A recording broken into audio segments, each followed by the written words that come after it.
عمران خان نے اپنے بیٹے سے کہا, جو ان کی بہن نے رپورٹ بھی کیا, کہ قاسم میرے پاکستانیوں کو میری طرف سے عید مبارک دینا. یہ عمران خان صاحب نے جیل سے آپ سارے پاکستانیوں کو عید مبارک کا پیغام بھیجا ہے. تو اب میں اس سے زیادہ کیا کہوں. وہ جیل میں بھی آپ کے بارے میں سوچتا ہے, جیل کاٹ بھی آپ کی وجہ سے رہا ہے. اس نے کہا تھا کہ میں آپ کا ناک نہیں کٹواؤں گا. اس نے کہا تھا کہ میں آپ کو جھکنے نہیں دوں گا. اس نے کہا تھا جو وعدہ اس نے آپ کے ساتھ کیا اس نے پورا کیا.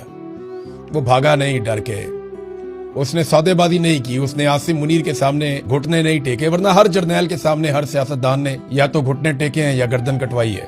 عمران خان صاحب نے پھنسا بھی لیا اور ہار بھی نہیں مانتا. ایک آنکھ بھی اس کی انہوں نے ضائع کر دی, اور یہ سرکاری ذرائع بتاتے ہیں, اور اس کے باوجود وہ آدمی پیچھے ہٹنے کے لیے تیار نہیں ہے. یہ عمران خان کا پیغام تھا, آپ تک پہنچ گیا. عمران خان نے اور بھی بہت پیغامات دیے ہیں آپ کے لیے, اور اس کو امید ہے کہ اس کی قوم ایک دن کھڑی ہو جائے گی, اور اسی امید کے سہارے وہ یہ لڑائی اس قوم کے لیے لڑ رہا ہے.